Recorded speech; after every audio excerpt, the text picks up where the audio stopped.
Jill Biden made some headlines this week because she posted a picture of herself.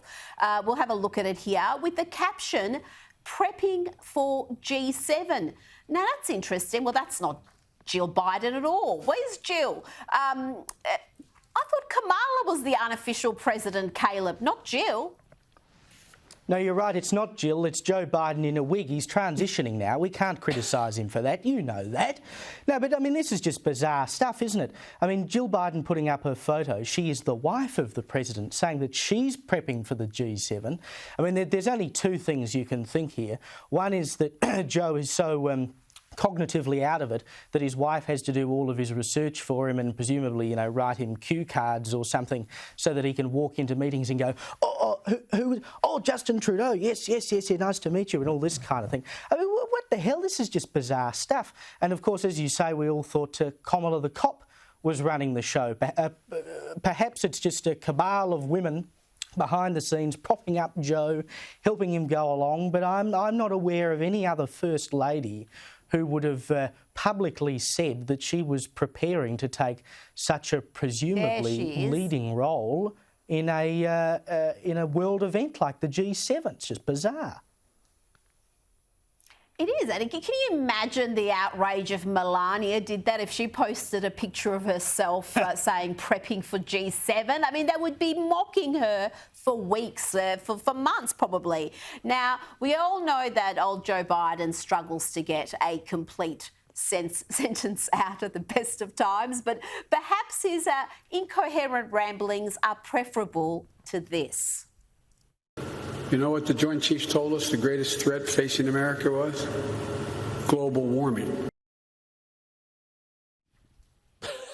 James, will China and Russia be looking at that and laughing themselves silly that America sees the greatest threat facing it as global warming? And that's come from the chiefs of staff when Biden first became vice president?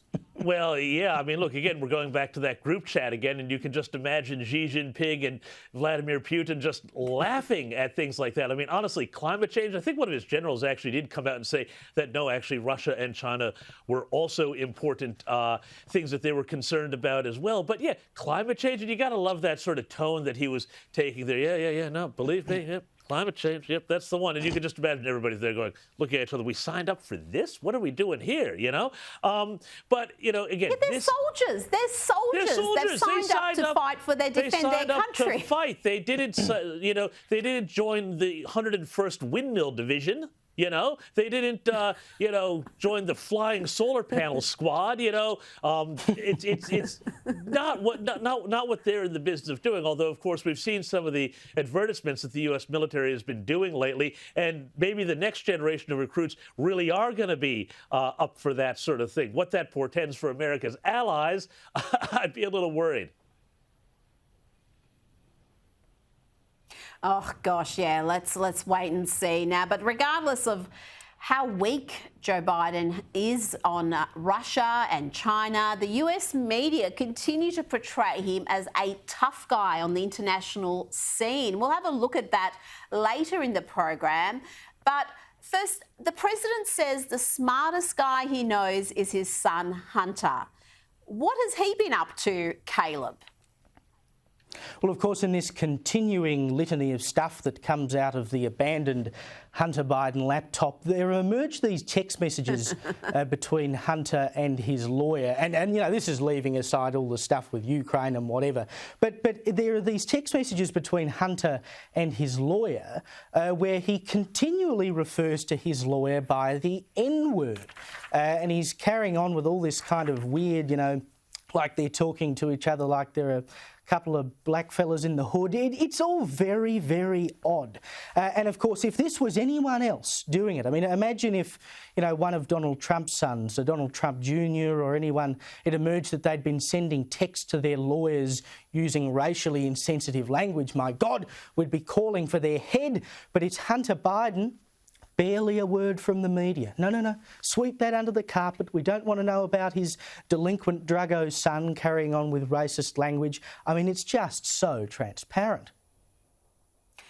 Well, it's not just racist language, it's the N-word. And that N-word has ended the prospects of 15-year-old cheerleaders. There was one on the front page of the New York Times, something she said in a Snapchat video. I think she was singing along to a song, but she used the N-word and the university chucked her out. I mean, it's impacted, and you've got the president's son, and there's no coverage from most of the US media. But James, Hunter Biden's issues aren't just limited to his use of vile racial slurs, are they? No, well, no, that's right, they're not. But, you know, the whole issue of what Hunter Biden used to say to his $1,000 an hour lawyer, you know, it goes to how there are two standards in the media. There's one for the woke and there's one for the rest of us. You know, this week also, Jeffrey Toobin, the CNN correspondent, who lost his, who was involved in a very unfortunate Zoom call incident, and that's all I'm going to say on a Sunday morning. We're getting into that later. Don't worry. Well, okay, but we'll get into it properly later. Had a cricketer last week who was it's again because of tweets that they found from ages ago. He lost his position. So it just depends whether you're on the right side or the wrong side of politics. But with Hunter Biden, we now also know that one of the people from this, you know, investment firm or whatever it was, this lobbying firm, that for whatever reason was getting all of this work from all of these companies and all of these countries, because, you know, Hunter Biden was a notorious oil and gas expert and global geopolitics specialist and all of that, you know, in between smoking crack. You know, he actually put one of his staffers in his father's office. Now, again, this is nepotism. This smacks of corruption. And again, can you imagine if this was one of the Trumps? You know, the line on the Trumps was always, oh, you know, the whole thing is a family, you know, corrupt business where everyone's enriching each other and putting everybody in different positions to, you know, enrich the family business. Well, we have evidence of this directly in front of us, and we've had more and more of this coming up pretty much every single week. And everybody says, oh, it's the Bidens. Who cares? They're not Trump. Now, gentlemen, just before we wrap up Outsiders News, I've got to bring you something from Texas. Just a shocking story. Terrible shooting spree last night in Austin. 13 people were shot, and the police put out a press release with a description of the suspect. But then something strange happened. Some media didn't want to report the details. James, can you tell us why that is and what's happened here? It's really, really interesting, and it just shows how this whole sort of obsession with race has started to distort everything in America, including journalism. Now, the suspect was described as being an African-American man wearing dreadlocks. Now, you would think that this could be germane as they're looking to catch the suspect in this deadly mass shooting. But no. The Austin American-Statesman, very woke newspaper, they said, we're not going to publish that because, you know, the description is just a bit too vague. And, of course, what they're really saying is they don't want to say that potentially an African-American was responsible for this crime. However, we do know that when it comes to mass shootings, which are often committed by white men, that there's no trouble at all when it comes to trumpeting and touting that fact. So, again, the whole issue of race is becoming so poisonous in America, and it's in this sort of case where you're looking for a suspect in a mass shooter. It's actually really, really dangerous, too. Oh, absolutely. I mean, the dude has allegedly shot 13 people. The police put out a press release saying this is a description of a suspect we're looking for. And the media say, oh, no, that might create hate in the community. We can't possibly publish that for safety reasons. Give me a break.